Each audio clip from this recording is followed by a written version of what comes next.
The first thing Steve ever loved was a hole in the earth. Not treasure, not glory, just that dark mouth in the ground behind a rusted fence, humming with mystery like it knew his name.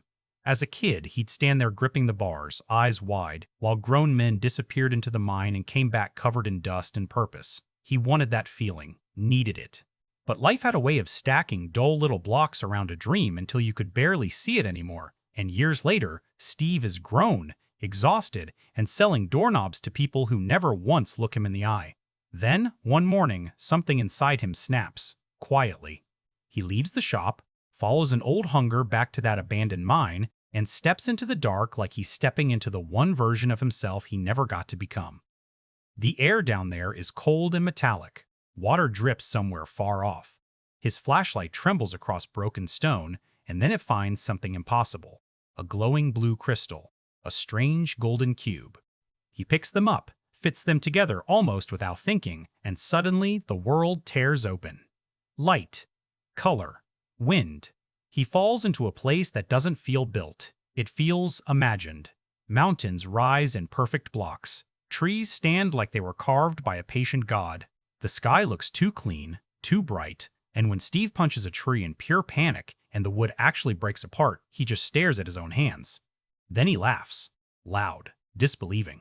A laugh that sounds half like joy and half like someone finally breathing after years underwater. Here, the rules are different. Here, your hands can turn fear into shelter, dirt into walls, wood into tools, thought into reality. For the first time in his life, Steve isn't selling somebody else's function. He's making his own world. And he does. He builds until sunset, then through the night, then into the next day like sleep is for people with limits. Houses, paths, towers, places that never existed until he imagined them. But wonder has teeth, and Steve learns that the moment he finds another portal, one pulsing with heat and red light deep beyond the edges of the world, he steps through because of course he does. Curiosity is the one habit he never lost. On the other side, the air changes. Thick, burning. Ash floats like dead snow. The sky is a fever. And waiting in that nightmare of fire and stone is Malgosha, a piglin ruler with greedy eyes and a voice like metal scraping bone.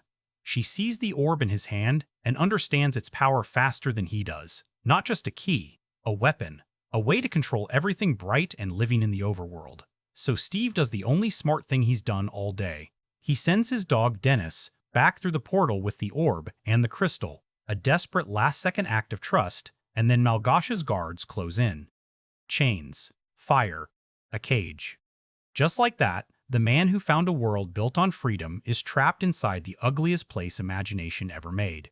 Far away, in the real world, life gets worse in smaller ways. True Glass, Idaho is one of those towns that looks tired before sunrise. Storefronts fading. Parking lots, half empty. Old dreams sitting in windows like dusty trophies. Garrett Garrison knows the feeling. Once, people called him a champion. The Garbage Man. A local legend from the arcade days, back when winning meant something and kids actually cared. Now he runs a failing game store and talks about the past like it still owes him money. When he shows up at a storage auction hoping to strike gold, it's not ambition driving him. It's desperation in a leather jacket. He wins a pile of junk from some old house and tears through it looking for anything worth selling. A rare console, a collectible, something. Instead, he finds weird trash, clothes, sketches, broken odds and ends. Then two objects wrapped in forgotten fabric. A gold cube, a blue crystal. They glow faintly under the dust, and Garrett's face twists with instant disappointment. This? This is what he spent his last money on? At almost the same time, a moving truck rolls into town carrying two siblings who don't have enough strength left to fake being okay. Natalie keeps her chin up because somebody has to. Henry stays quiet because grief has a way of turning every word heavy. Their mother is gone, and Chuglass is supposed to be a fresh start, but nothing about it feels fresh. The house feels borrowed. The air feels wrong. On his first day at school, Henry clings to the only thing that still makes sense to him. Building. Tinkering. Inventing. He straps on a homemade jetpack with that dangerous spark only smart kids have. The one that says, maybe this time it'll work. It doesn't. Not the way he planned. Chaos erupts. Metal screams. A giant potato chip mascot gets wrecked. By afternoon, Henry isn't just the new kid. He's the problem. That's how he ends up in Garrett's store, surrounded by old cartridges and expired glory, trying to survive one more humiliating conversation. Garrett talks big. Henry barely listens. His eyes are already somewhere else, pulled toward the strange objects on the counter, like they're calling to him from underwater. The gold cube. The crystal. He reaches out. Garrett complains. Henry clicks them together, and the room answers. A low vibration starts under their feet. Shelves rattle. Dust jumps. Somewhere beyond the back wall, something ancient wakes up. Garrett stops talking. Henry stares. The air itself seems to bend, as if reality has just remembered there are doors hidden inside it. Then the floor trembles again, harder. The vibration doesn't stop. It grows. Low at first, like something breathing under the earth. Then sharper, angrier, until the glass in Garrett's display cases starts to rattle like teeth in a skull. He freezes mid-sentence, eyes darting toward the back wall. "You feel that?" he mutters, but Henry doesn't answer. He's locked onto the cube in his hands, the crystal now glowing brighter, pulsing in rhythm with whatever is waking up beneath them. This isn't random, this is calling. Outside, the sky dims just slightly, like a cloud passing that doesn't exist. Inside, the lights flicker. Once, twice. Then everything drops into a strange, heavy silence. Even the hum of the old refrigerators cuts out. Gone. Just the sound of Henry's breath and Garrett's heartbeat pounding in his ears. Something is about to break. And then it does. The back wall cracks open with a sound like stones screaming. Dust explodes into the air as chunks of concrete collapse inward, revealing darkness behind it. Not empty darkness. Depth. Endless, unnatural depth where no space should exist. A tunnel. No, a passage. And at the center of it, glowing faintly blue, the outline of something impossible begins to form. Garrett stumbles back. "Nope. Nope, we're not doing this." His voice shakes, but his feet don't move fast enough, because the pull has already started. Subtle, invisible, like gravity just changed its mind. Papers slide across the floor. Loose wires twitch toward the opening. Henry takes a step forward without realizing it. I need to see it. The thought isn't his. Not entirely. Then the pull becomes a force. Everything lifts. Not violently smooth, controlled, like the world itself is inhaling. Garrett grabs onto a shelf, knocking over a stack of old game cases that scatter across the floor. "Kid, drop it," he shouts, but Henry can't. His fingers are locked around the cube and crystal as the glow intensifies, flooding the room with cold blue light. The passage is fully open now, and something on the other side is waiting. A shape moves within the glow, not clear, not fully formed, just enough to make your brain panic before your eyes understand. Garrett sees it, and his grip slips for half a second. That's all it takes. The pull yanks them both forward.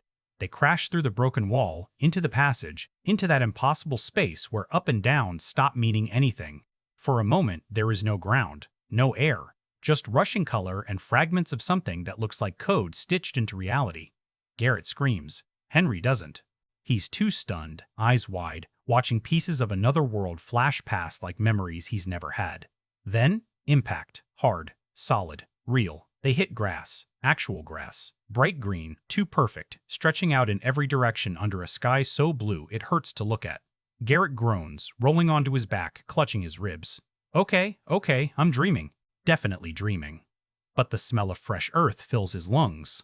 The wind brushes against his face. This isn't a dream. Henry pushes himself up slowly, scanning the horizon. Blocky hills rise in the distance. Trees stand in neat, impossible symmetry. And far away, something moves. Shapes. Creatures. Not quite animals. Not quite anything he understands. His chest tightens, not with fear, but something sharper. Awe. This is real. Behind them, the portal flickers. Unstable. The blue light sputters like a dying flame, shrinking, warping, threatening to collapse entirely. Henry looks down at the cube and crystal still in his hands, then back at the portal. If this closes, he whispers. Garrett scrambles to his feet instantly. Then we're stuck here. The words hit harder than he expects. Stuck. No shop, no debts, no past, just this. For a split second, something dangerous flickers in his eyes. Freedom. Then it's gone, replaced by panic. Kid, fix it. Do whatever you did. Henry tries. He presses the pieces together again, adjusts them, shakes them like that'll help. Nothing. The glow weakens. The portal shrinks further. Seconds. Maybe less. Then a sound cuts through the air, a distant bark. Both of them freeze. Henry turns slowly toward the hills. Did you hear that? But Garrett is already staring, eyes narrowing, because something is running toward them. Fast. Bounding over the terrain with desperate energy. A dog. Blocky. Pixelated, but very real. And clutched in its mouth. Something glowing. The cube reacts instantly, flaring to life in Henry's hands as the dog gets closer, barking louder, faster, like it's trying to warn them. Or reach them before something else does. Because behind it, far on the horizon, the ground itself begins to shift, dark figures rise, and the sky starts to burn red. The dog doesn't slow down. It sprints straight toward them, paws pounding the ground, eyes wide with something that looks dangerously close to panic. As it gets closer, Henry sees it clearly now. The glowing orb clenched carefully in its jaws, light spilling out with every step. Hey, it's okay, Henry whispers, instinctively kneeling, hand out. The dog skids to a stop in front of him, barking once, sharp, urgent, then drops the orb at his feet. The moment it touches the ground, the cube in Henry's hand surges. Light explodes outward, brighter than before, stabilizing the portal behind them just enough to stop its collapse. Garrett exhales hard, like he's been underwater too long. Good dog, very good dog, he mutters, though his voice is still shaking. But Henry isn't looking at the portal anymore. He's staring at the dog. You came from there, he says softly. The dog tilts its head, then looks past them, and growls. Low, warning, real. Garrett turns slowly, dread crawling up his spine, because the horizon is no longer empty. Those dark shapes, they're closer now. Much closer. Moving in formation, not wandering, not random. Hunting.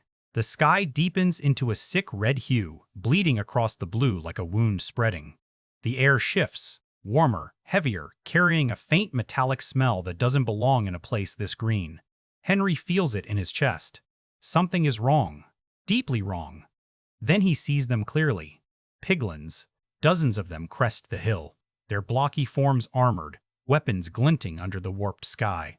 At the front stands one figure, taller, slower, deliberate. Even from this distance, there's something different about the way she moves. Controlled. Certain. Garrett takes a step back. Nope. No. Those things don't look friendly. The dog barks again, sharper this time, circling Henry like it's trying to push him away, to get him moving. Henry scoops up the orb instinctively, clutching it tight. The moment he does, the lead piglin stops. Silence falls across the field. Even the wind seems to hesitate. Then she raises her hand. And everything behind her charges. Run, Garrett shouts, already turning, adrenaline finally overriding confusion. Henry doesn't argue. He grabs the cube, the crystal, the orb, all of it, and bolts. The dog sprints beside him, keeping pace as the ground thunders behind them with the sound of pursuit. They don't know where they're going, just away. Grass blurs under their feet. Trees rush past in sharp, blocky streaks. Henry's lungs burn, his legs screaming, but he doesn't stop, can't stop. A spear whistles past his ear, slamming into a tree ahead with a heavy thunk. Too close. Garrett glances back and immediately regrets it. They're gaining. Of course they are. Because this world doesn't just create, it fights back. Another spear flies, then another. The ground ahead suddenly erupts as something crashes through it. One of the piglins cutting them off from the side. Garrett yells, swerving hard, grabbing Henry's arm and dragging him in a different direction. This way. They break through a line of trees and stumble into a clearing. And stop. Because right in front of them stands something Steve built. A house. Simple, sturdy, made of wood and stone, sitting like a small piece of safety carved out of chaos. For a split second, it feels like salvation. Inside! Garrett shouts. They rush in, slamming the door behind them just as the first piglin reaches the clearing. The impact hits seconds later, heavy, brutal, shaking the entire structure. Wood creaks, dust falls from the ceiling. Henry backs away, heart hammering. This place, someone made this. Garrett grabs whatever he can find, tools, blocks, anything. Yeah? Well, I hope that someone left us a way to not die. Another hit. Harder. Cracks form along the door. The dog barks wildly, pacing, then suddenly runs to a corner of the room and starts scratching at the floor. Fast. Desperate. Henry notices, moves closer. What is it? The dog keeps digging. Wood splinters. And beneath it, a hidden hatch. Garrett's eyes widen. You've got to be kidding me. The door behind them begins to break. Splinters fly inward as piglin weapons tear through the wood. Red light leaks through the cracks, filling the room with that same burning glow from the horizon. Henry grabs the hatch, hesitates for half a second. This could be worse. Then the door explodes inward. "No time!" Garrett shouts. Henry pulls it open. Darkness below. They jump, and the hatch slams shut just as the piglins flood inside. Silence. Cold. Underground. Henry lands hard, rolling onto stone, the orb still clutched tight against his chest. Above them, muffled thuds echo as the creatures tear apart the house, searching. Garrett groans beside him. "Please tell me this is a good hiding spot." But Henry isn't listening. Because deep in the darkness ahead, something flickers. Soft. Blue. And it feels familiar. The blue light pulses again. Soft. Steady. Like a heartbeat buried in stone. Henry feels it before he fully sees it. Something pulling at him the same way the cube did back in the store. Familiar. Almost. Comforting. He pushes himself up slowly, ignoring the ache in his body, and takes a step forward into the dark tunnel. Garrett grabs his arm. Hey, where are you going? There are monsters upstairs, remember?" "I know," Henry whispers, "but this is connected." The dog moves first. Quiet now. Focused. It pads ahead of them, ears alert, tail low, guiding them deeper into the underground like it's done this before. That realization sends a chill through Henry. This isn't random. None of this is. Behind them, the noise above fades. No more crashing, no more splintering wood. Just silence pressing down from the surface like a lid closing tight. Garrett notices it too. "That's not better," he mutters. "That's worse. Way worse." They move anyway. The tunnel narrows, then opens suddenly into a wider chamber, and that's where the light comes from. Blue crystals embedded in the walls, glowing faintly, casting long shadows that shift when you're not looking directly at them. The air here is colder. Still. Every sound echoes just a little too long. Henry steps into the chamber, eyes wide. This place, Garrett finishes it for him, quieter now. Someone built this too. Because they did. Carved into the stone are rough structures. Workbenches, storage chests, half-finished walls. It's not polished like the house above. This feels older, hidden, like someone learned down here before they dared to build up there. And then Henry sees it. A name. Scratched into the stone beside one of the workbenches. St. Eve. The letters are uneven, carved by hand, but there's something about them that makes Henry's chest tighten. A person, a real person was here, not long ago. Garrett runs a hand over the carving. "Steve," he repeats. "Okay, great.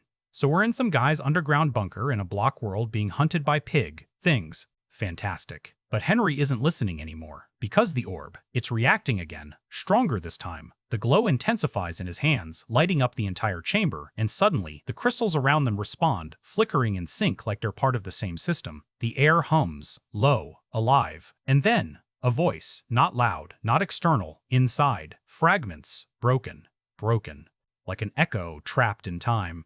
Not safe. They'll come, hide it, protect. Henry freezes. Garrett notices instantly. "Kid, what is it? What's wrong?" Henry's voice comes out barely above a breath.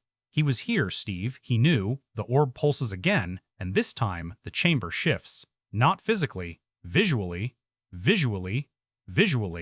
For a split second, the room overlays with something else, like a memory bleeding through reality. Henry sees flashes. A man, dirt-streaked, tired, moving fast, building, hiding something beneath the floor. A dog beside him. The same dog. Dennis. The vision snaps away. Henry staggers back, gasping. Garrett catches him. "Whoa, hey! Talk to me." "He's alive," Henry says, eyes wide, trying to process what he just saw. Or, he was. He hid this place. He knew they were coming. Garrett looks around, unease creeping in deeper now. "Yeah, well, looks like they found him anyway." Silence. Heavy. Because that thought lands hard. If Steve built all this, and he's not here, then where is he? The dog suddenly stiffens. A low growl rumbles in its throat again, louder this time, directed not above, but deeper into the tunnels ahead. Henry turns slowly. The blue light flickers. Once. Twice. Then dims. Footsteps echo from the darkness. Not piglins. Different. Slower. Measured. Garrett grips a tool tighter in his hand, voice dropping to a whisper. "Please tell me that's friendly." The footsteps stop. Right at the edge of the light. A shape stands there, Human. Still. Watching. Henry swallows hard. Steve? The figure tilts its head slightly, and then it steps forward into the glow. But something is wrong. Very wrong. The figure steps fully into the blue glow, and Henry's breath catches. It is Steve, but not the way he imagined. His clothes are torn, scorched at the edges like he's been dragged through fire. His face is hollow, eyes sunken, but still burning with something fierce underneath. Not fear, not exactly. Survival. Pure, brutal survival. For a second, no one moves. Not Henry. Not Garrett. Not even the dog, though its tail starts wagging, slow at first, then faster. Dennis. Steve's voice cracks, rough like stone grinding against stone. The dog bolts forward. That moment, just that 1 second, is the only warmth in the room. Dennis leaps up, paws against Steve's chest, whining, frantic, alive. Steve drops to his knees, gripping the dog like it's the only real thing left in the world. You made it. You actually made it. His voice shakes, breaking under the weight of something he hasn't allowed himself to feel in a long time. Then his eyes lift, lock onto Henry, and everything changes. You brought it back, Steve says, staring at the orb in Henry's hands. Not relief, not gratitude, urgency. Sharp and immediate. He stands fast, stepping closer. Listen to me. We don't have time. They know it's here. Garrett frowns, stepping in slightly. Yeah, we noticed the army upstairs, thanks. Steve ignores him. His focus never leaves Henry. That thing you're holding? It's not just power. It's a beacon. Every second it's active, it calls them. As if answering his words, a distant rumble shakes the ground. Not from above this time. Below. Henry feels it through his feet. A deep, unnatural vibration, like something massive shifting far beneath the tunnels. His grip tightens around the orb instinctively. What is that? Steve's jaw tightens. They're not just coming from the surface anymore. Silence. Then, a crack splits across the chamber wall, thin at first, then wider. Blue crystals flicker violently as dust rains down. Garrett stumbles back. Okay, I officially hate this place. Steve moves instantly. No hesitation. He grabs a pack from the side of the room, throwing tools inside with practiced speed. We have to move, now. This place isn't safe anymore. Henry doesn't move. Wait, Malgosha, he says quickly. She's after this, right? The orb? Steve freezes for half a second. That name hits, hard. His expression darkens, something colder slipping into his voice. She doesn't just want it, she needs it. Without it, she's trapped in the Nether. With it, he exhales slowly. She doesn't just control her world anymore. Another crack, louder. The ground shifts again, stronger this time. Something beneath them pushes upward, forcing stone to groan under pressure. Garrett backs toward the tunnel. Less explaining, more running. But Henry steps forward instead. If we destroy it, he starts. Steve snaps. You can't. The words hit like a wall. Henry blinks. What do you mean? It's not made to be destroyed, Steve cuts in. It's made to choose. That lands heavier than anything else. Choose? Before Henry can ask, the floor erupts. Stone explodes upward as something massive bursts through from below. Not piglins. Not anything they've seen before.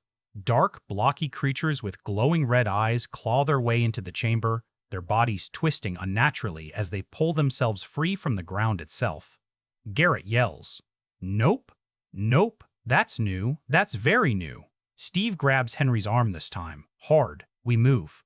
Now. They run. Back through the tunnel, faster than before, the sound of those creatures tearing through stone right behind them. The walls shake. Dust fills the air. The blue glow flickers wildly, as if the entire underground is collapsing piece by piece. Henry's mind races. Choose. What does that even mean? Ahead, faint light appears, the exit tunnel leading back up. Salvation. Maybe. Behind them. Screeching. Closer. Too close. Garrett trips, hitting the ground hard. Go. Go without me. Steve doesn't hesitate. He grabs Garrett, hauling him up with raw force. Nobody stays behind. The tunnel narrows. The light grows. They're almost there. Then the ground splits again, right in front of them. A massive crack tears across the path, cutting them off from the exit as heat and red light pour through from below. The Nether is breaking through. Not a portal, a breach. Henry skids to a stop, heart slamming against his ribs. No way forward, creatures closing in behind. Steve turns slowly, looks at the orb in Henry's hands, then at Henry, and, for the first time, there's hesitation in his eyes. Kid, he says, voice low. You're about to make a choice. The world holds its breath.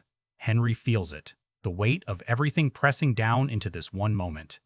Behind him, those creatures tear closer, claws scraping stone, red eyes burning through the dust. In front, the ground splits open into a glowing wound, heat blasting against his face. No escape, no time. Just the orb in his hands, pulsing faster now, almost impatient. Choose. I don't know how, Henry shouts, panic cracking through his voice. Steve steps closer, not afraid, focused. You do. That's the point. It doesn't answer to strength or skill. His eyes lock onto Henry's. It answers to intent. Another screech echoes behind them. Closer. Garrett grips his head. Intent? Kid, my intent is not dying. Does that count? The orb flares brighter.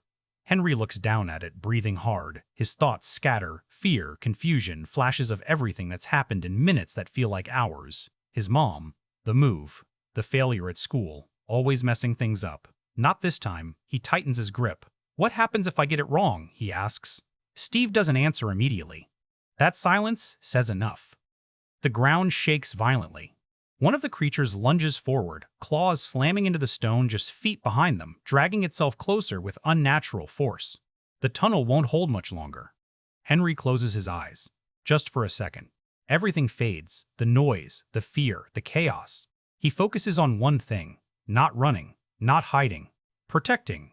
Natalie, Garrett, Steve, even this world he barely understands. I don't want to control it, he whispers. The orb responds, soft at first, then blinding. Light erupts outward, swallowing the tunnel in a surge of blue energy so intense it forces everyone back. The creatures scream, recoiling as the light hits them, their forms glitching, breaking apart like they don't belong here. The crack in front of them pulses, then seals, just like that. The red glow vanishes. The heat disappears. The ground knits itself back together, leaving nothing but smooth stone where a breach once tore through reality. Silence. Complete. Henry opens his eyes slowly. The orb dims in his hands, its glow now steady, calm. Behind them, the creatures are gone. Not defeated. Erased. Erased. Garrett blinks, staring at the now solid ground. Okay, I take it back, he breathes. That kid thing? That was very cool. But Steve doesn't smile. He watches Henry carefully. You didn't use it, Steve says quietly. Henry frowns. What? You didn't control it, Steve continues. You let it do what it was meant to do. That lands differently. Henry looks down at the orb again, confused, but connected to it in a way he wasn't before. Like it understands him now. Or worse, like it's chosen him. A distant horn echoes suddenly across the underground, low, deep, not close, but not far enough. Steve's expression tightens instantly. She felt that. Garrett groans. Of course she did. Why wouldn't she? Henry looks up. Malgosha. Steve nods once. That pulse? That wasn't small. You just told her exactly where we are. The moment of victory shatters, replaced by something heavier, inevitable. The ground trembles again, but this time not from beneath, from above. A different kind of movement, organized, massive, an army repositioning. Steve slings his pack over his shoulder. We bought time, not safety. Henry takes a slow breath, steadying himself. The fear is still there, but it's different now, sharper, controlled. What do we do? He asks. Steve looks toward the tunnel exit, then back at Henry. And for the first time, there's something like belief in his eyes. We stop running. Garrett blinks. I'm sorry, what? Steve's voice hardens. She wants the orb? Then we make sure she regrets coming for it. Another distant horn call. Closer now. Henry grips the orb tighter, feeling its steady pulse match his heartbeat. Not fear anymore. Resolve. Because somewhere out there, something is coming for them. And this time, they're not hiding. The tunnel breathes again, but this time, it's not fear filling the air. It's purpose. Henry steps forward first. Not because he's the strongest. Not because he understands everything. But because something inside him has shifted. The orb hums softly in his hands, no longer wild, no longer unstable. It feels steady, like it's waiting, like it trusts him now. Above them, the world roars. The sound of marching. Hundreds, maybe more. The ground vibrates in rhythm, each step echoing like a countdown. Malgosha isn't searching anymore. She's arriving. Garrett exhales sharply, running a hand through his hair. Yeah, okay, I officially miss my boring, terrible life. But even he moves forward now, sticking close. No jokes left to hide behind. Steve leads them up, back through the tunnel, back toward the surface. Each step feels heavier, like the world itself knows what's coming. The light grows brighter as they near the exit, but it's wrong. Not the clean blue sky from before. This light flickers red, stained, corrupted by something spreading across the horizon. They reach the surface, and everything is changed. The sky burns. Clouds twist unnaturally, glowing with that same nether-red hue, bleeding into the overworld like an infection. The land itself feels tense, as if it's holding its breath before something catastrophic. And in the distance, she stands, Malgosha, at the head of an army that stretches farther than the eye can see. Piglins, beasts, creatures pulled from places that were never meant to touch this world, all of them still, waiting, for him. Henry's grip tightens around the orb. His heart pounds, but he doesn't step back. Steve moves beside him. "This is where it ends," he says quietly. Garrett swallows hard. "Yeah, no pressure, kid." Malgosha lifts her head slowly. Even from this distance you can feel it the moment her eyes lock onto Henry. Not the group, not Steve. Him. She raises one hand. The army shifts, weapons lift, creatures snarl. The ground trembles with restrained violence. Then her voice carries across the field. Unnatural, amplified, slicing through the air like a blade. "Give it to me." Not a command, a promise. Henry steps forward. Alone. Steve tenses. "Careful." "I know," Henry says softly. And he does. Because the orb pulses again, stronger than ever before, but not out of control. Not desperate. Certain. Certain. Certain. Henry looks down at it one last time. All this power, all this destruction, all of it waiting for a single decision. Control or protect. He lifts his head and keeps walking. Step by step, closing the distance between himself and an army that could erase him in seconds. Garrett watches, frozen, barely breathing. Steve doesn't move either, but his hands clench, ready. Malgosha smiles, slow, victorious. Because, in her mind, this is already over. Henry stops just a few meters away from her, close enough now to see every detail. The molten cracks in her armor, the hunger in her eyes, the certainty that she has already won. "Smart," she says, voice low now, almost approving. "You understand." Henry doesn't answer, he just raises the orb. Her eyes light up. For a split second, everything holds still. Then, Henry closes his eyes. "I won't let you take it." The orb explodes with light. Not outward, upward. A beam of pure blue energy tears into the sky, cutting through the red corruption like a blade through cloth. The clouds rupture. The burning sky fractures. Malgosha's expression breaks. Confusion. Then rage. "What have you done?" The ground trembles violently as the light spreads, not as a weapon, but as something else, something bigger.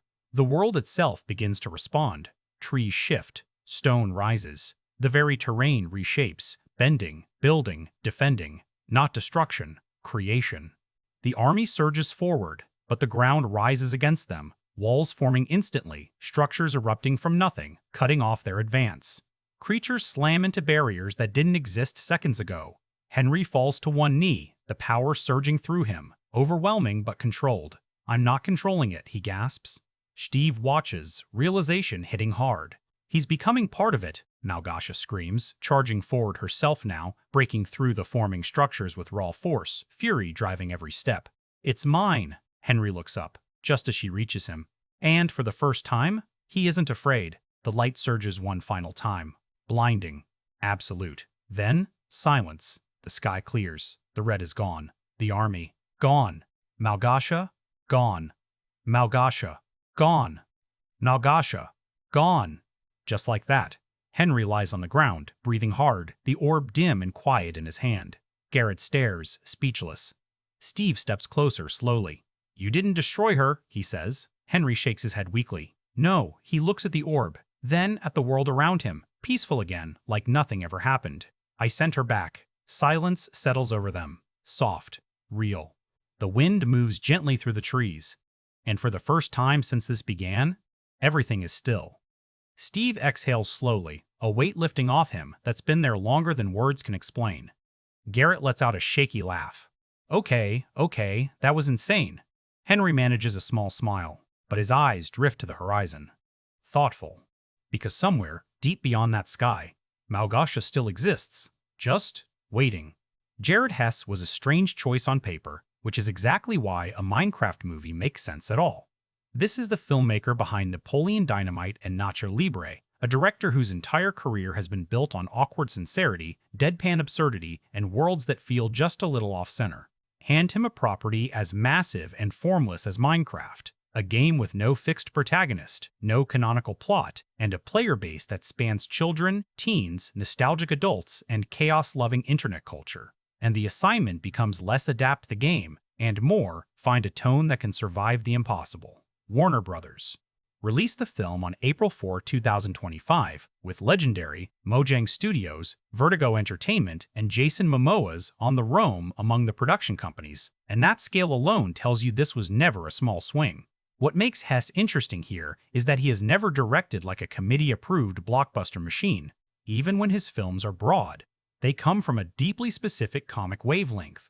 Reuters noted that a Minecraft movie had spent more than a decade in development before finally reaching screens, and that long road matters because the finished movie still carries the feeling of a project nobody could crack until the studio stopped looking for a generic fantasy architect and hired someone with an actual sense of weirdness. Hess himself has said the challenge was adapting something that doesn't have a story, which gets to the heart of the whole experiment. You cannot translate Minecraft by copying plot beats, because the game barely has any.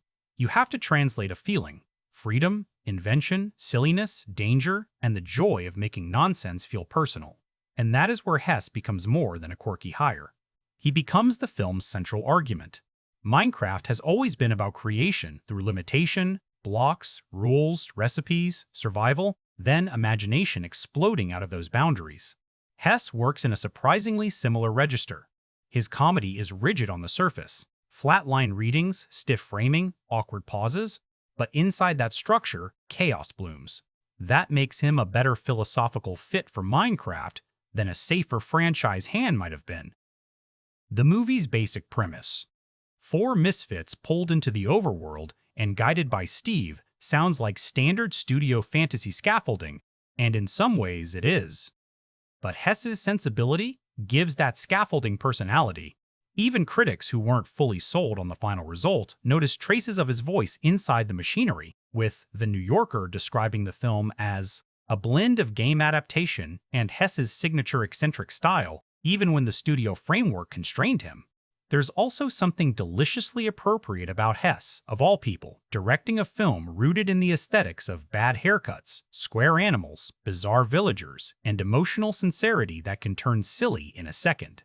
His cinema has always loved outsiders, not glamorous outsiders, not cool rebels, genuine oddballs. That maps beautifully onto a world where survival depends less on destiny than experimentation. Jason Momoa, Jack Black, Emma Myers, Danielle Brooks, and Sebastian Hansen are the faces selling the adventure. But the deeper sell is tonal. The film needs to convince you that a cubic piglin invasion and a deadpan joke can belong in the same universe. Hess has spent his career proving that ridiculousness and tenderness are not opposites. In his hands, they're roommates. The production history adds another layer to that reading. Plans for a Minecraft movie date back to 2014, and the project cycled through multiple directors, writers, and creative approaches before Hess came aboard in 2022. That kind of development limbo usually means one thing: the studio understood the brand value, but not the movie. You can feel the eventual solution in the finished version's DNA. Instead of pretending Minecraft secretly contained some epic lore-heavy narrative just waiting to be unlocked, the film seems to accept the opposite. The world is the star. Play is the premise. Story has to be built, not discovered. That is a very Hess solution. Less mythic reverence, more handcrafted comic logic. The choice to shoot principal photography in New Zealand while leaning on major visual effects, houses like Weta FX, Sony Pictures Imageworks, and Digital Domain also suggests a movie trying to balance tactile adventure energy with massive digital world building. It needed a director who could humanize all that architecture. What I find most revealing is that Hess didn't approach the material like sacred gamer scripture. He seems to have approached it like a toy box. That sounds dismissive until you remember what Minecraft actually is. not a text to be revered, but a space to be used. Other adaptations chase fidelity so hard they become museums. A Minecraft movie needed motion, mess, goofiness, the willingness to let Jack Black go big, let Momoa play with self-parody, and let the overworld feel less like a lore dump than a child's imagination given studio money.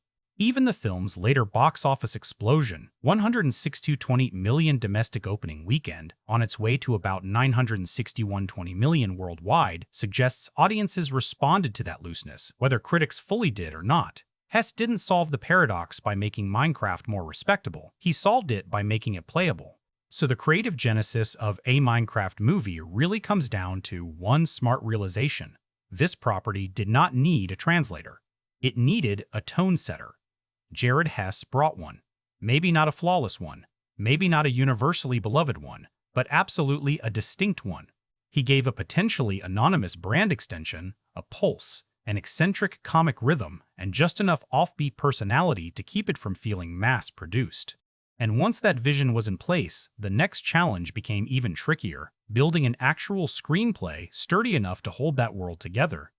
If Part 1 was about finding a tone that could contain Minecraft's chaos, the writing process was about something even harder, building a story where none really exists. And that's not an exaggeration. Unlike most adaptations, there's no novel to condense, no comic arc to follow, no trilogy blueprint to borrow from. What the writers were handed wasn't a narrative, it was a sandbox. And turning a sandbox into a screenplay means inventing structure without killing the freedom that made people love the game in the first place. The screenplay for a Minecraft movie went through multiple creative hands before landing in its final form, with contributors including Chris Bowman, Hubble Palmer, Neil Widener, Gavin James, and Chris Scaletta. That list alone tells you this wasn't a straightforward writing job. It was a long, iterative process of trial, rejection, and reinvention. Different writers approached the material at different times over nearly a decade, each likely trying to answer the same question: how do you impose narrative momentum on a world defined by player choice? The final script doesn't pretend the game has a hidden epic lore. Instead, it constructs a classic Portal fantasy real-world characters pulled into an unfamiliar universe, because that framework gives audiences something to hold on to while everything else goes wild. And here's where the film makes a crucial decision. It doesn't try to make Minecraft feel like The Lord of the Rings. It leans closer to something like Jumanji or even the Lego Movie, where the rules of the world are playful, self-aware, and constantly shifting. That choice matters because it aligns with how players actually experience the game. You're not following destiny, you're improvising. The story reflects that by focusing on a group dynamic rather than a single chosen hero, 4 misfits enter the overworld, each bringing their own personality, their own confusion, their own way of interacting with this blocky reality. Structure emerges through interaction, not prophecy. But that freedom comes with a cost. Narrative tension has to be engineered carefully because Minecraft as a game doesn't naturally escalate toward a climactic resolution in the way traditional stories do. The writers solve this by introducing a central threat, the piglins and their destructive force, which creates stakes without overcomplicating the premise. It's a smart move. Simple conflict, flexible world. The danger gives the story direction, while the environment remains open enough for comedic detours and visual invention. You feel the push and pull constantly, plot trying to move forward, world trying to expand sideways. Dialogue becomes another key tool here, and the film leans heavily into humor to bridge gaps where traditional exposition might feel forced. Jack Black's Steve, in particular, operates almost like a guide character, part mentor, part comic engine, part meta-commentary on the absurdity of everything happening. The writing gives him room to explain the rules of the world, but rarely in a dry, instructional way. Instead, information comes wrapped in jokes, exaggeration, and that slightly chaotic energy Black thrives on. It's exposition disguised as entertainment, which is exactly what a film like this needs. There's also an interesting balance between sincerity and irony running through the script. On one hand, the story genuinely believes in themes of creativity, teamwork, and self-expression ideas baked into the DNA of Minecraft itself. On the other, it's constantly winking at its own ridiculousness. That dual tone is difficult to maintain. Lean too far into sincerity, and the movie risks feeling generic. Lean too far into irony, and nothing matters. The screenplay walks that tightrope unevenly at times, but when it works, it creates moments where humor and heart coexist instead of canceling each other out. One of the more subtle writing choices is how the film handles world building. Instead of overwhelming the audience with lore, it introduces mechanics gradually: crafting, survival, the behavior of mobs, through action rather than explanation. You see characters learn by doing, failing, and adapting. That mirrors the player experience almost perfectly. Nobody starts Minecraft knowing everything. You punch a tree, you figure it out. The screenplay translates that learning curve into narrative beats, turning gameplay logic into character development. Of course, the long development cycle leaves fingerprints on the final product. You can sense moments where different tonal ideas collide, scenes that feel more studio-driven sitting next to ones that carry Jared Hess's offbeat humor. That's the reality of a script shaped over years by multiple voices. But there's also something fitting about that inconsistency. Minecraft itself is a patchwork of player creativity, updates, mods, and evolving systems. A perfectly polished, uniform script might have felt wrong. What ultimately holds the screenplay together is its understanding that Minecraft isn't about what happens. It's about what you do with what happens. The story becomes less about defeating a villain and more about how these characters learn to create, adapt, and survive in a world that rewards imagination over control. That's a subtle shift, but it's the difference between a generic fantasy plot and something that at least tries to capture the spirit of the game. And once that narrative foundation was locked in, messy, collaborative, but functional, the next challenge became finding the right faces to bring it to life. Because in a world made of blocks, the human element has to do a lot of heavy lifting. Casting a Minecraft movie was never going to be about finding perfect character matches because there were no characters to match. There's no definitive Steve personality in the game, no fixed emotional blueprint for the Overworld's inhabitants. So the casting process had to solve a different problem: finding actors who could create identity inside a world that doesn't provide one. That shifts casting from adaptation to invention. And suddenly, every choice carries more weight than usual, because the actors aren't stepping into roles, they're defining them. Start with Jason Momoa, because his involvement signals something immediately. This isn't just a quirky adaptation, it's a blockbuster play. Momoa built his modern screen persona on physical dominance and charismatic intensity, from Aquaman to Dune.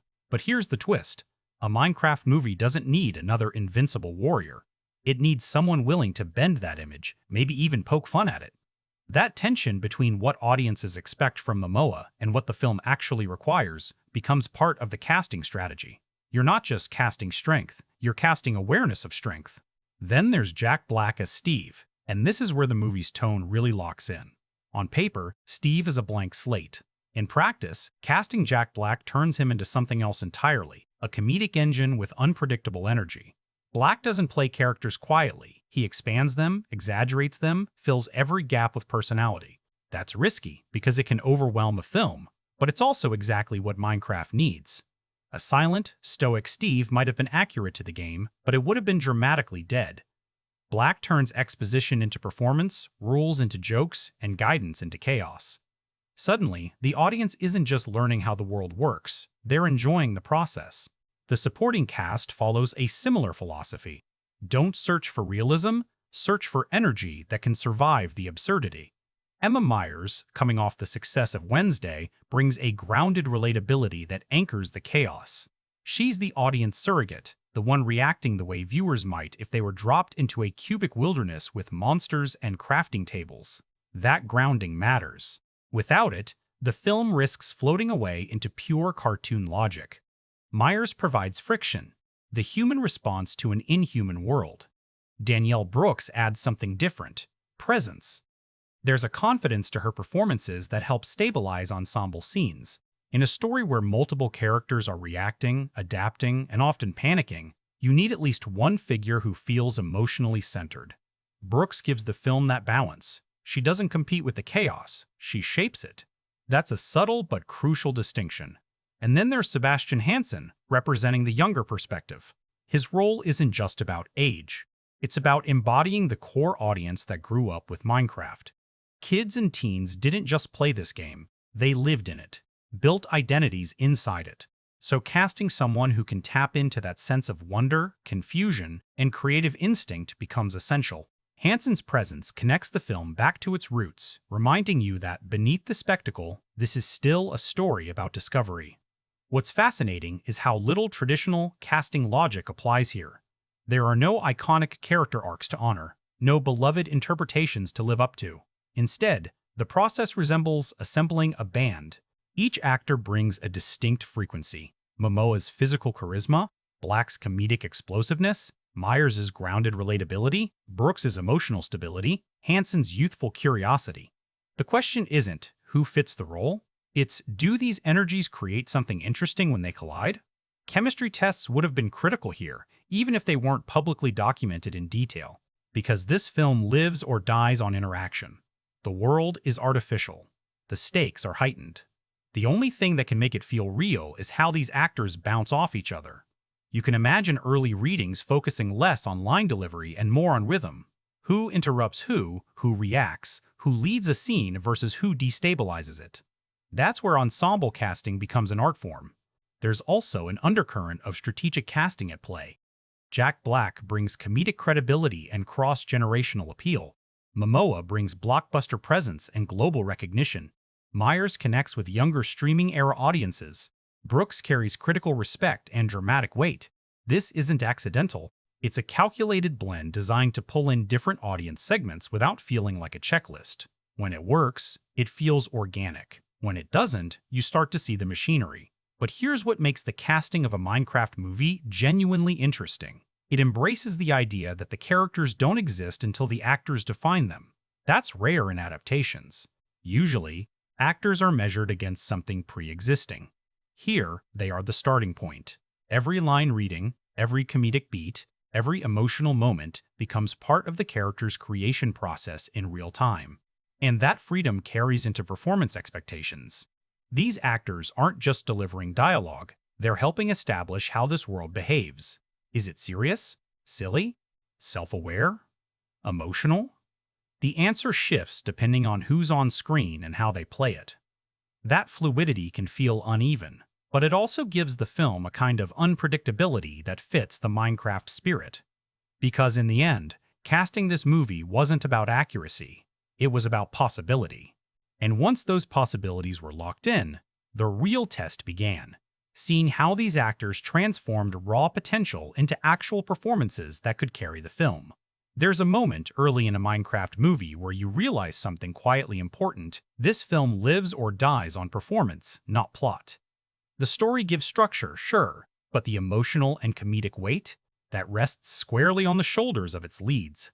And that's a risky place to be when your main character originates from a game avatar with the personality of a wooden plank. Which is exactly why Jack Black becomes the film's most crucial ingredient.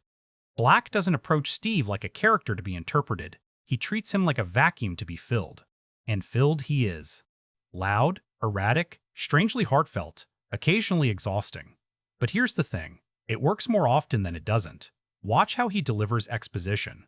In a lesser performance, explaining crafting mechanics or survival rules would feel like a tutorial screen dragged into live action. Black turns those moments into mini-performances, half stand-up routine, half manic survival guide. You're learning, but you're also entertained, and that balance is harder than it looks. What makes his performance click isn't just volume or energy, it's commitment. There's no wink that says, "This is silly, right?" He plays Steve like this world makes complete sense. That sincerity anchors the absurdity. Without it, the entire movie collapses into parody. With it, even the most ridiculous moments feel grounded in their own strange logic.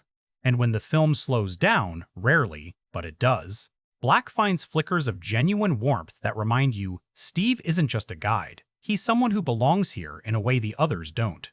Now place that against Jason Momoa, and you get a fascinating contrast. Momoa operates on physical presence. He fills the frame before he even speaks.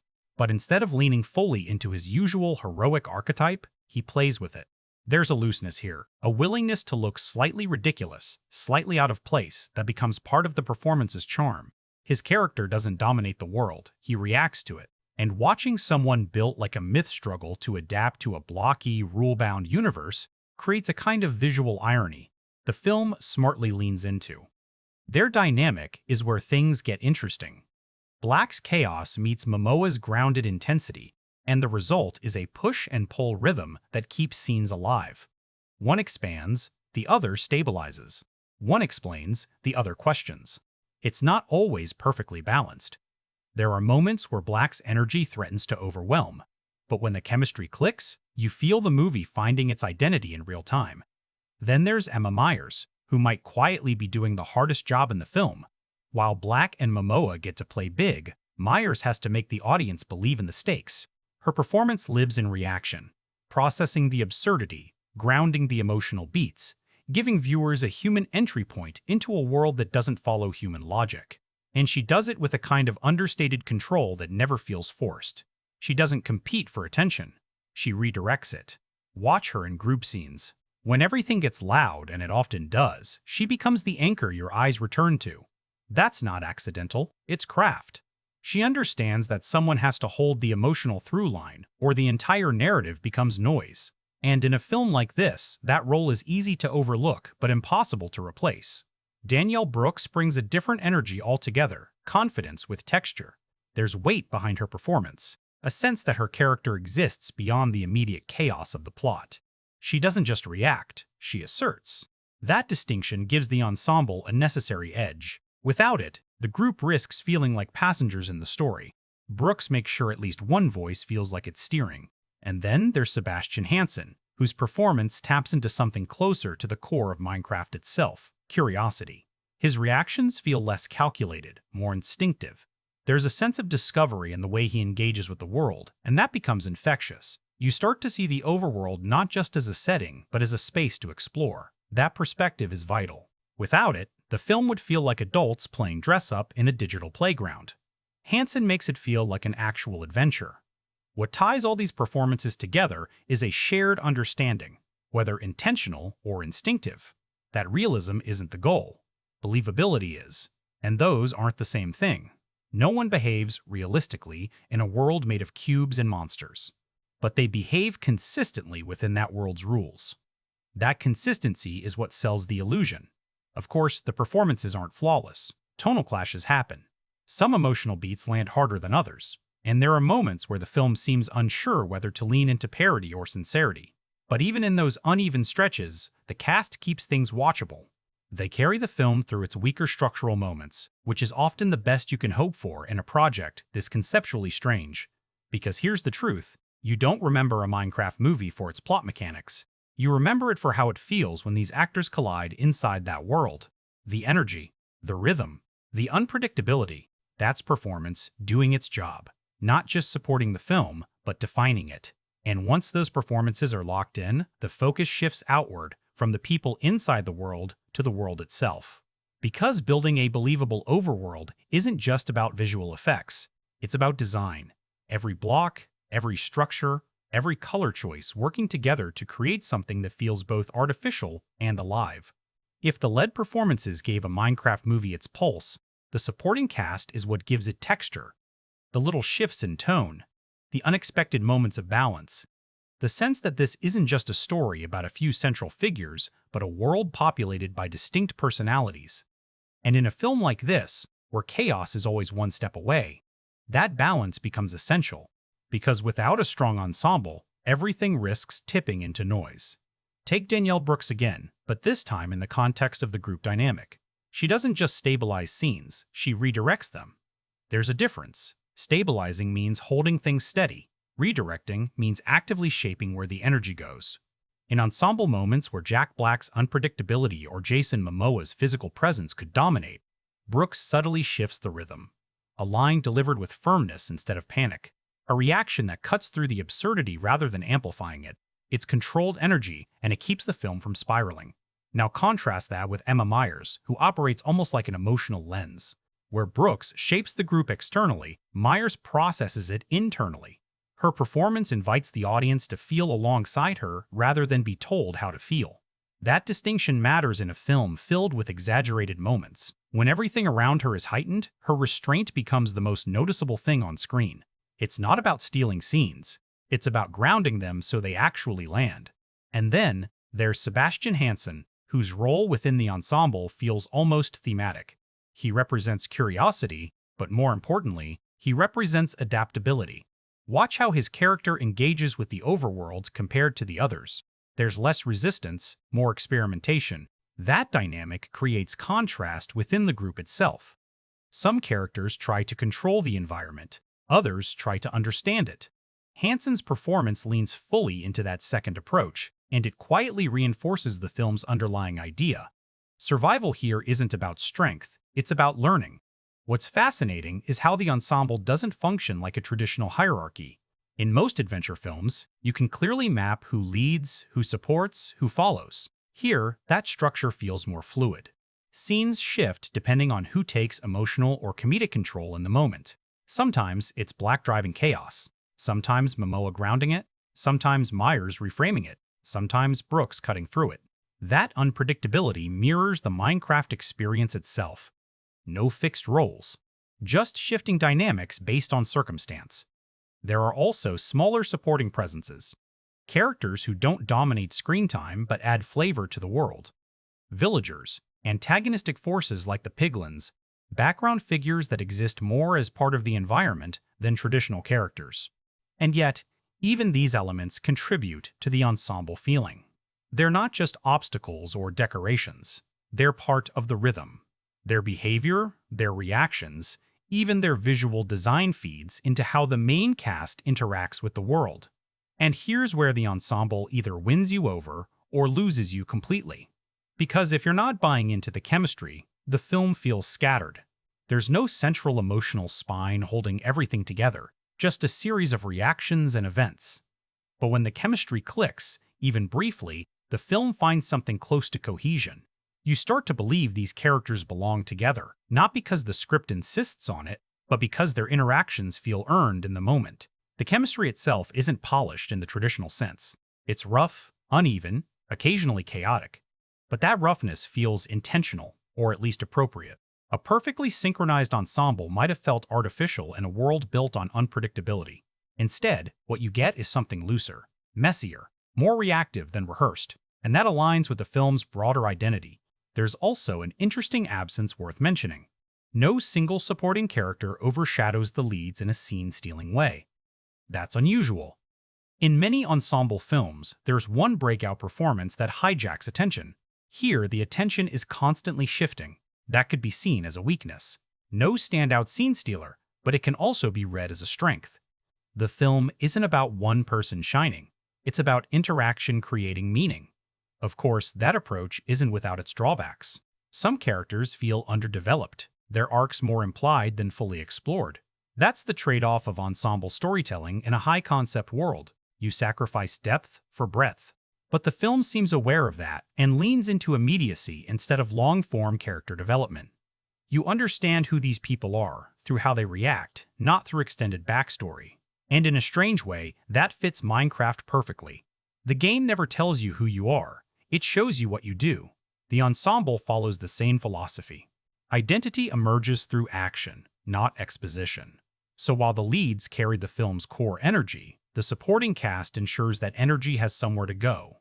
They shape it, ground it, challenge it, and occasionally disrupt it in ways that keep the film from becoming one note. And once that human dynamic is established, the film faces its biggest visual challenge yet, building a world that doesn't just look like Minecraft, but feels like it could exist beyond the screen. Production design is where a Minecraft movie either earns your belief or completely loses it. Because here's the problem, Minecraft isn't just a setting, it's a visual language. Blocks, hard edges, flat textures. A world that, by design, rejects realism. Translating that into live action, or live-action hybrid, isn't about making it look better. It's about making it feel right without breaking what makes it recognizable. The production design team faced a paradox: stay too faithful, and the world looks artificial in a distracting way. Deviate too much, and it stops feeling like Minecraft entirely. The solution the film leans into is what you might call textured stylization. The environments retain their block-based geometry, but surfaces carry added detail. Grain, wear, lighting variation that bridges the gap between game logic and cinematic immersion. And you feel that immediately in the overworld. Landscapes aren't just cubes stacked on cubes. They're compositions. Hills rise in layered formations that still obey the game's geometry but are framed like real-world terrain. Trees look like they were grown in a digital garden but lit like they belong in a natural ecosystem. That balance is everything. Too clean and it feels sterile. Too detailed and it loses identity. The film walks that line carefully, even if not always perfectly. What stands out most is how the design embraces function. Every element in Minecraft exists for a reason. Resources, crafting, survival. The film reflects that by making environments feel usable, not just decorative, you don't just see a crafting table, you understand it as an object. Characters interact with, rely on, build around. That's a subtle but crucial distinction. The world isn't a backdrop, it's a system. Color plays a major role here too. The palette stays true to the game's bright, readable tones, but it's modulated for cinematic effect. Greens feel richer. Skies carry gradient depth. Nights lean into cooler blues and purples that add atmosphere without abandoning the game's visual DNA. There's an intentional avoidance of gritty desaturation. The film knows Minecraft isn't supposed to look bleak. Even danger exists in a world that feels oddly inviting. Costume design operates under a similar philosophy. Characters don't wear literal block outfits that would border on parody, but their clothing reflects simplified shapes, bold colors, and clean silhouettes that echo the game's aesthetic. It's adaptation through suggestion rather than replication. You recognize the influence without feeling like you're watching cosplay. And then there are the mobs, the creatures that populate the world. Designing these might have been the biggest challenge of all. In the game, they're charmingly crude. In a film, that crudeness has to translate into something that can hold the screen without looking unintentionally ridiculous. The piglins, in particular, are a strong example. Their design retains the blocky structure, but adds enough texture and movement detail to make them feel like genuine threats. Not hyper-realistic monsters, but believable inhabitants of this specific world. What's impressive is how the film resists the urge to fix Minecraft's visual quirks. Villagers still feel awkward. Proportions remain slightly off. There's a deliberate embrace of the uncanny, and that choice gives the world personality. A more conventional design approach might have smoothed those edges out in pursuit of realism. This film leans into them instead, and that decision pays off more often than not. Set construction versus digital environments also deserves attention. While much of the world is obviously built through visual effects, there's a sense that physical reference points, props, partial sets, were used to ground performances. Actors need something to interact with, something to touch, something to orient themselves against. That physicality translates on screen. You believe they're in the space, not just reacting to it. There's also an underlying thematic layer to the design. Minecraft has always been about creation building something from nothing. The film reflects that by showing environments that feel assembled rather than naturally formed. Structures look like they were placed, not grown. That intentional artificiality becomes part of the storytelling. This isn't a world that exists independently of its inhabitants. It's shaped by them. Of course, not every design choice lands. There are moments where the blend of realism and stylization feels uneven, where certain elements stand out a little too sharply against others. That's the risk of hybrid aesthetics. You're constantly negotiating between two visual philosophies. But even in those moments, the film rarely feels generic. It might stumble, but it doesn't disappear into sameness. Because ultimately, production design in a Minecraft movie isn't about impressing you with detail. It's about convincing you that this impossible world operates on rules you can understand. And once you accept those rules, everything else, the performances, the story, the emotion, has a foundation to stand on. And with that foundation built, the next layer comes into focus. How the camera captures this world. How movement, framing, and light transform static blocks into dynamic, cinematic language. Cinematography in a Minecraft movie carries a burden most films never have to think about. How do you make a world built from rigid, unchanging cubes feel fluid, alive, and cinematic? Because left untouched, Minecraft's visual logic is static by design. No natural curves, no organic irregularity, just geometry. The camera has to do the work that the environment refuses to, and that starts with movement. The film leans heavily on dynamic camera motion tracking shots, sweeping aerials, quick push-ins to counterbalance the rigidity of the world itself. When characters run across landscapes, the camera doesn't just follow, It glides, arcs, sometimes even overcompensates, as if trying to inject momentum into a space that naturally resists it. That contrast becomes the visual language: static environment, kinetic camera. One stays still so the other can feel alive. Wide shots do a lot of heavy lifting here. The overworld isn't just a backdrop, it's the spectacle. The film frequently pulls back to show scale, letting you see how small the characters are inside this vast, constructed terrain. But these aren't just establishing shots, they're reminders. This world operates on a different logic. Distances feel both expansive and oddly compressed because of the block structure. Hills look climbable but behave unpredictably. The cinematography leans into that slight disorientation rather than correcting it. Lighting is where things get more interesting. In the game, light is functional day or night, bright or dark, often with hard transitions. The film softens that system without losing its identity. Daylight scenes carry a warm, almost exaggerated clarity, as if everything exists under a permanent golden hour filter. It's inviting, slightly surreal, and consistent with the game's optimistic tone. But when night falls, the shift matters. Shadows deepen, colors cool. Torchlight flickers with a sense of real danger rather than simple ambiance. That torchlight becomes a key visual motif. Instead of flooding scenes with artificial illumination, the film often isolates light sources, torches, glowing blocks, environmental effects, and lets darkness fill the gaps. That creates pockets of visibility surrounded by uncertainty.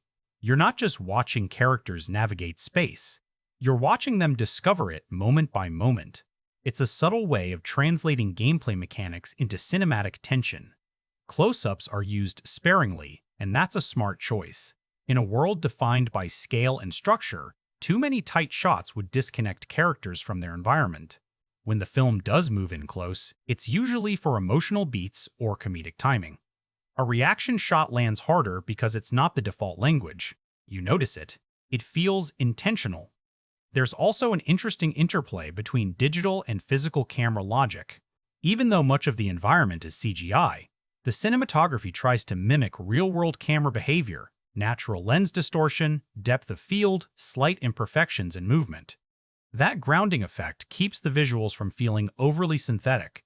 You're not watching a perfectly rendered simulation. You're watching a world being observed.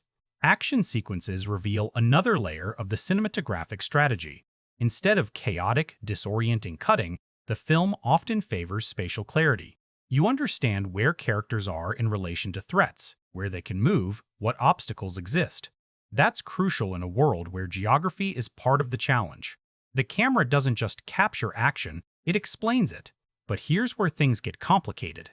The film occasionally struggles with tonal consistency in its visual language. Some scenes lean heavily into stylized, almost exaggerated movement, while others pull back into more conventional framing. That inconsistency can create moments where the film feels unsure of how seriously to take its own world. Is this a playground? A battlefield? A surreal comedy space? The cinematography sometimes answers differently from one scene to the next. Still, when it works, it really works. There are moments-wide, sweeping shots of the overworld at sunrise, torchlit explorations through darker environments, where the film finds a visual identity that feels uniquely its own. Not quite realistic, not quite animated, but something in between. A hybrid language that fits the source material rather than fighting it. And that's the key success here. The cinematography doesn't try to fix Minecraft's visual limitations. It builds around them. It uses movement, light, and framing to create emotion where the environment itself remains deliberately simple. Because in a world where everything is made of blocks, the camera becomes the thing that breathes. And once the visuals establish that rhythm, there's another layer that deepens it even further: sound. Because what you hear in this world doesn't just support what you see, it shapes how you feel about it before you even realize why. Music in a Minecraft movie has to solve a problem that isn't obvious. Until you really think about it, the original game's soundtrack, composed by C418, is iconic precisely because it's minimal. Soft piano, ambient textures, long stretches of quiet. It's music that drifts in and out, never demanding attention, always letting the player breathe. But a film? A film needs momentum. It needs emotional guidance. It needs structure. So the question becomes, how do you expand something intentionally subtle without losing what made it special? The film's score approaches this by layering rather than replacing. You can feel echoes of that original ambient philosophy. Gentle piano motifs, airy synth textures, but they're built outward into fuller compositions. Where the game lets silence dominate, the movie fills that space with emotional cues. Not constantly, but deliberately. Quiet moments still exist, but they're more controlled, more intentional, less accidental than in gameplay. And here's where the score becomes more than background. It becomes translation. The overworld isn't just a place you see, it's a place you feel, and the music guides that feeling. Early exploration scenes lean into curiosity, light instrumentation, playful rhythms, melodies that feel like they're discovering themselves as they go. It mirrors the experience of stepping into Minecraft for the first time. No urgency, just possibility. But as the stakes rise, the music shifts accordingly. When danger enters, whether through hostile mobs or escalating conflict, the score doesn't explode immediately. It tightens, percussion creeps in, harmonic tension builds before any real release happens. That restraint matters. It avoids turning every threat into a bombastic spectacle, and instead lets tension grow organically, almost like the game's own day-night cycle where danger emerges gradually rather than instantly. Sound design might actually be doing even more heavy lifting than the score itself. Because Minecraft has one of the most recognizable sonic identities in gaming, the click of placing blocks, the hollow thud of footsteps, the distinct, almost comical sounds of creatures. Translating those into a cinematic context means preserving their identity while enhancing their impact. And the film makes a smart choice here. It doesn't abandon those sounds, it evolves them. Block placement still has that satisfying, tactile quality, but it carries more weight, more resonance. Creature noises remain stylized, but they're layered with subtle realism that makes them feel less like sound effects and more like living elements of the world. You recognize them instantly, but they feel upgraded, not replaced. Silence plays a crucial role too. Not complete silence, but controlled absence. Moments where the score drops out, where ambient noise takes over wind, distant movement, environmental hum. These are the moments where the film feels closest to the game's original spirit. You're not being told what to feel, you're left to sit in the space. And in a movie filled with energy and noise, those quieter beats stand out. Dialogue mixing is another subtle success. In a film where performances, especially Jack Black's, can get loud and chaotic, keeping dialogue clear without flattening the soundscape is a challenge. The mix allows performances to feel big without drowning out environmental detail. You still hear the world around them. That balance keeps scenes from feeling sonically cluttered. There's also a clever interplay between diegetic and non-diegetic sound. What exists within the world versus what's added for the audience. Sometimes music feels like it belongs to the environment itself, blending so seamlessly that it's hard to tell where score ends and atmosphere begins. Other times, it steps forward, guiding emotion more directly. That fluid boundary mirrors the film's overall approach, blending game logic with cinematic storytelling. Of course, not every musical choice lands perfectly. There are moments where the score leans a bit too heavily into conventional blockbuster territory, swelling themes, predictable emotional cues that feel slightly at odds with Minecraft's more understated identity. But those moments are balanced by sequences where restraint wins, where the film trusts its world enough to let it breathe. Because ultimately, the audio landscape of a Minecraft movie isn't about overwhelming you. It's about immersion. It's about making a world of blocks feel like it has weight, presence, atmosphere. You don't just see the overworld, you hear it, feel it, exist inside it. And once that sensory layer is complete, visuals, sound, performance, the illusion is fully constructed. But behind that illusion is a reality, far messier, far more complicated, the production journey itself. The years of delays, creative shifts, logistical challenges, and on-set moments that shaped what we finally see on screen. The journey of a Minecraft movie from idea to screen is almost more chaotic than the world it depicts, and that's saying something.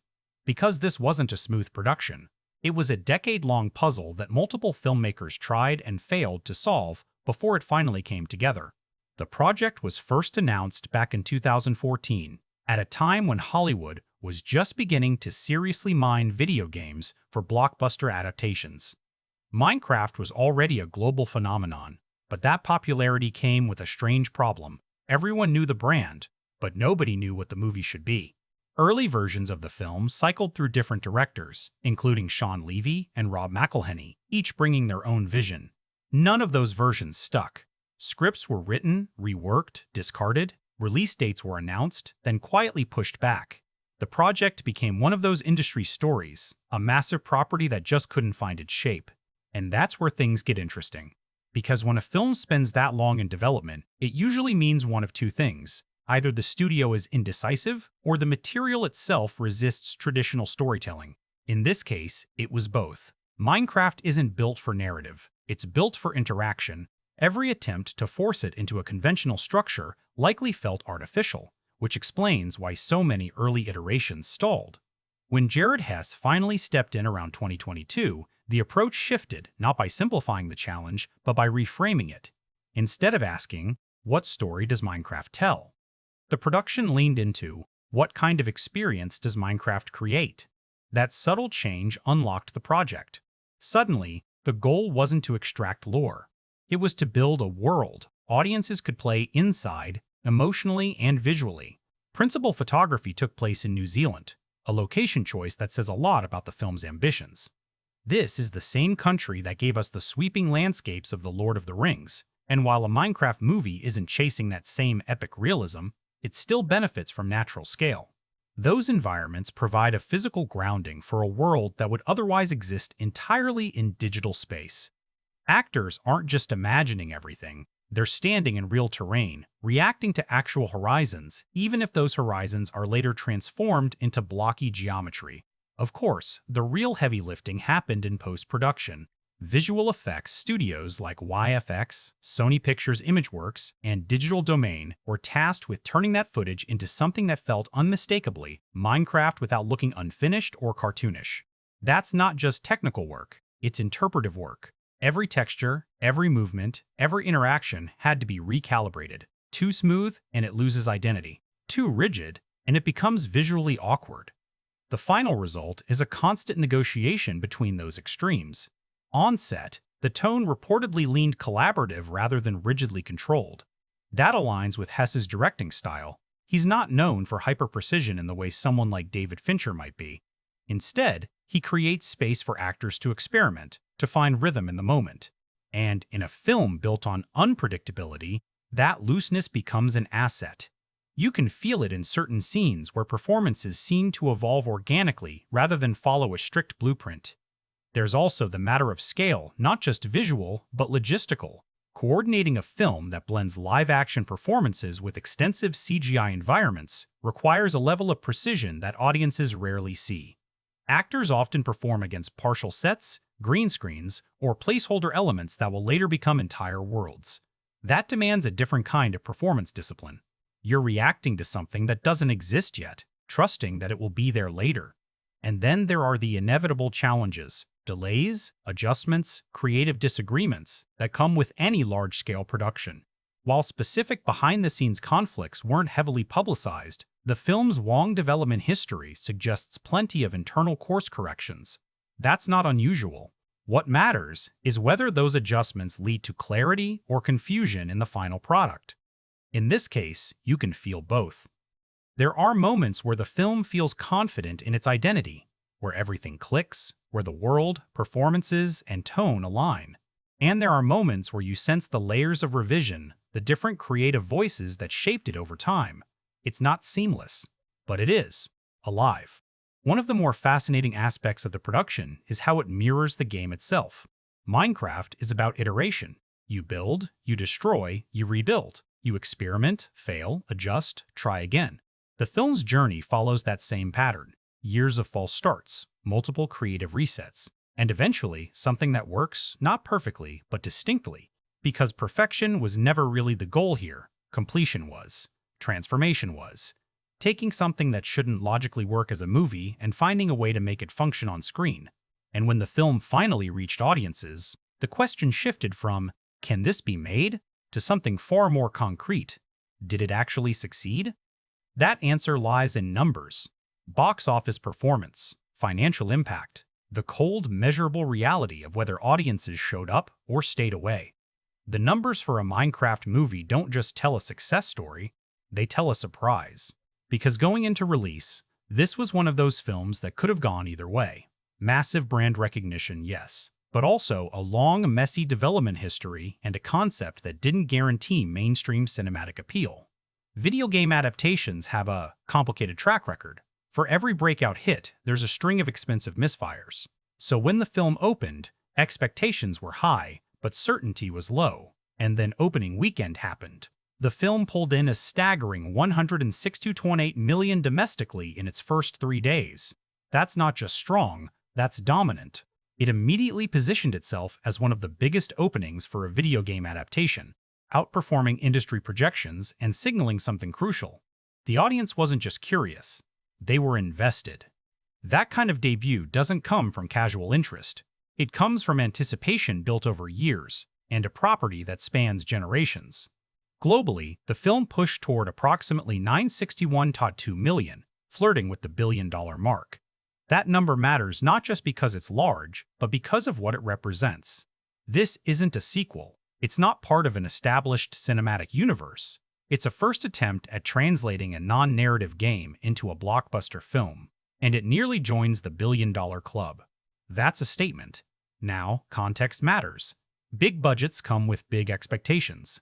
While exact production and marketing costs weren't fully disclosed, a film of this scale, heavy visual effects, international shooting, A-list, cast likely required a significant global gross to turn a real profit. The general rule in Hollywood is that a film needs to earn roughly 2 to 2.5 times its production budget to break even after marketing and distribution costs. By that metric, a Minecraft movie didn't just break even, it thrived. But what's more interesting is how it performed. The domestic opening was explosive, but the international market played an equally important role. Minecraft as a game is a global phenomenon, with massive audiences across North America, Europe, Asia, and beyond. The film tapped into that widespread recognition, translating digital nostalgia into ticket sales across multiple territories. This wasn't a localized hit, it was a worldwide event. And then there's the question of legs. How well the film held after its opening weekend. Big openings are impressive, but they can drop off quickly if word of mouth turns negative. A Minecraft movie showed solid staying power, suggesting that audiences weren't just showing up once they were recommending it, revisiting it, bringing others along. That's where a film shifts from being a curiosity to becoming a cultural moment. Merchandising and ancillary revenue add another layer to the story.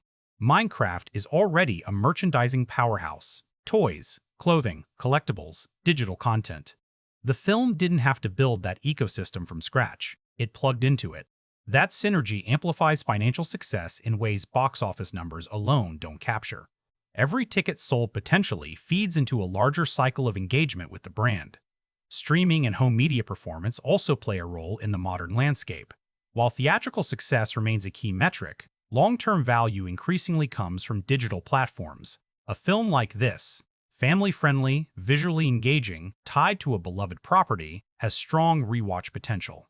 It's the kind of movie that lives well beyond theaters, finding new audiences over time. But here's where the numbers get more interesting. Financial success doesn't always align with critical acclaim, and a Minecraft movie sits right in that tension. Audiences showed up in massive numbers. The box office proves that. But did everyone love what they saw? That's a different conversation entirely, and one that reveals how complex the film's reception really was. Because once the financial dust settles, the focus shifts from dollars to discourse. What did critics think? How did audiences respond beyond ticket purchases? Did the film meet expectations, exceed them, or divide opinion? That's where the story moves next, from commercial triumph to cultural conversation. Critics and audiences didn't just watch a Minecraft movie, they argued about it. And that split is where things get interesting, because this isn't a case of universal praise or outright rejection. It's a film that landed in that messy middle ground where expectations, tone, and execution collide. On paper, the critical response leaned mixed. Not disastrous, not glowing, just divided. Some reviewers appreciated the film's willingness to embrace absurdity rather than chase a generic fantasy template. Others found that same looseness frustrating, arguing that the story never fully locks into a satisfying rhythm. That tension between freedom and structure runs through almost every major critique. The very thing that makes the movie feel like Minecraft is also what keeps it from feeling like a traditionally complete film. A lot of praise centered on the performances, especially Jack Black. Even critics who weren't fully sold on the movie itself acknowledged that his energy gives the film a pulse. He turns what could have been lifeless exposition into something watchable, sometimes even memorable. But that same performance also became a point of contention. For some, it's exactly the right level of chaos. For others, it tips into excess. Too loud, too much.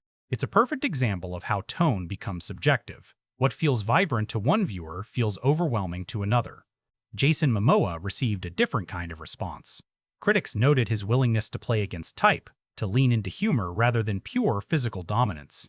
That self-awareness worked in the film's favor, giving it moments of charm that might not have existed otherwise. But again, the reaction wasn't universal. Some saw it as refreshing. Others saw it as underutilizing his strengths. Visually, the film earned a more consistent level of appreciation.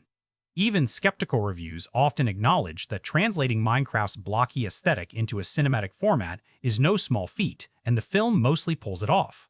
The production design, the balance between stylization and realism, the way the world feels cohesive without losing its identity. Those elements landed more cleanly than the narrative itself.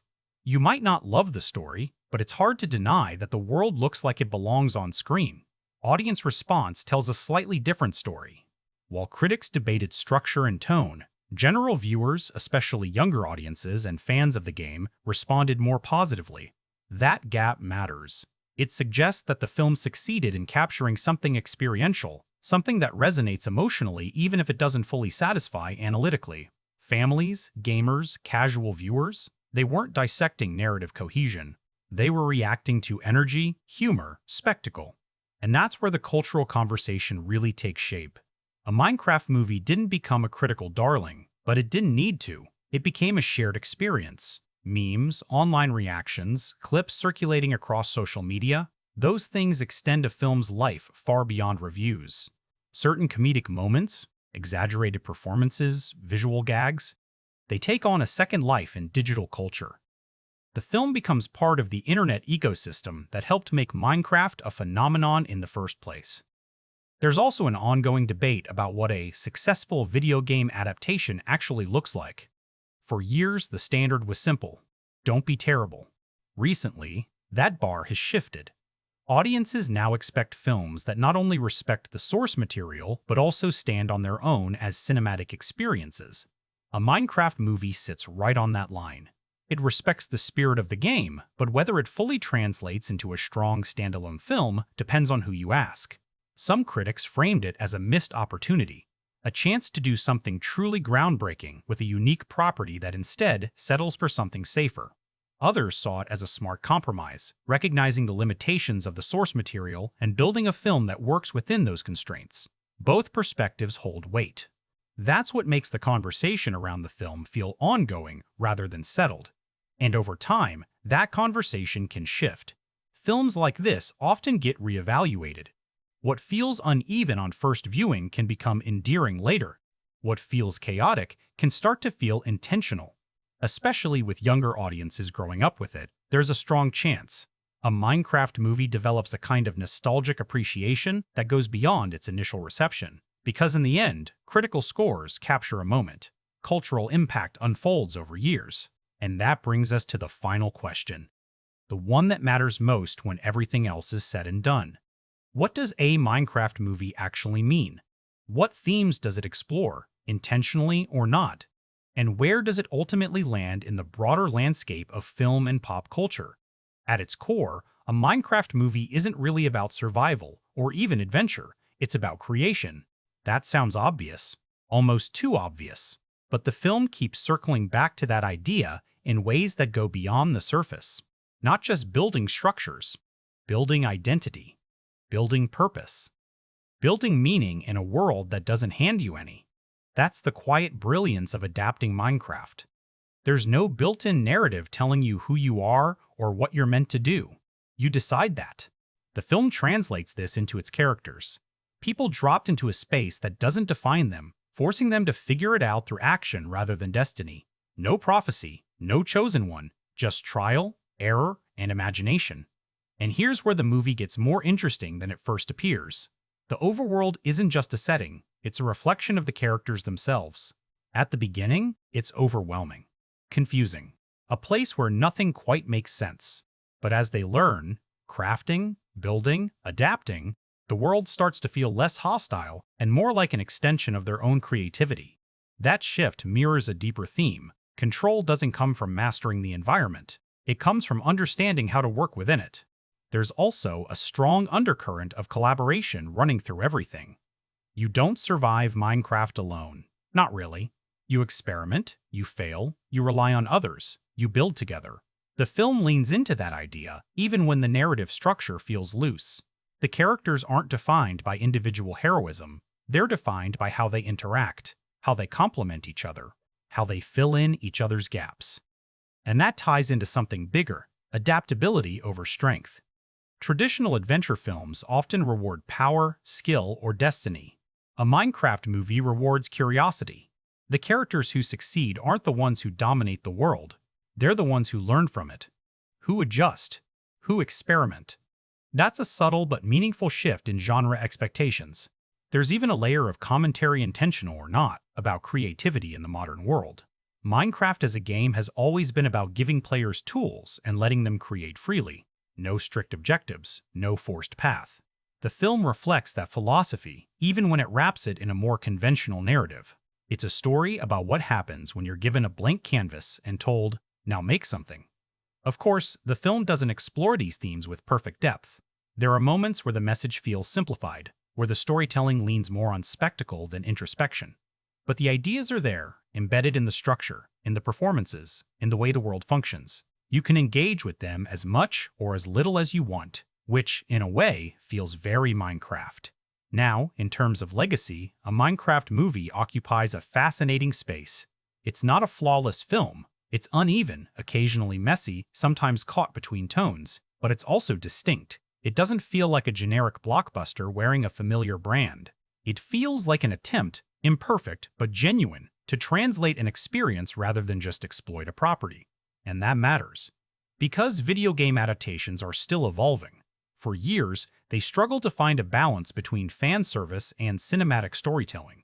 Recently, we've seen a shift films and shows that respect the source material while trying to stand on their own. A Minecraft movie contributes to that shift, even if it doesn't fully perfect it. It proves that even a game without a traditional story can be adapted, not by forcing narrative onto it, but by embracing what makes it unique. Rewatchability is where the film might find its long-term strength. This isn't a tightly plotted story you revisit for narrative precision. It's a world you return to for the feeling, the humor, the visuals, the energy, the performances. It's the kind of film that plays well in the background, that reveals small details on repeat viewings, that younger audiences might grow up with and remember fondly.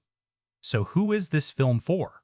Clearly, fans of Minecraft, but also families, younger viewers, and anyone willing to accept a movie that prioritizes experience over structure. If you're looking for a perfectly crafted narrative, you might leave unsatisfied. If you're open to something looser, more playful, more chaotic, you'll find something to enjoy. And that brings us to the final verdict. A Minecraft movie is not a perfect adaptation. It's not even a consistently polished one. But it is a faithful one, not to the mechanics of the game, but to its spirit. It captures the unpredictability, the creativity, the strange charm of a world where anything can be built from nothing. It stumbles, it overreaches, it occasionally loses its footing, but it also builds something. And in a story about creation, that might be the most fitting success of all.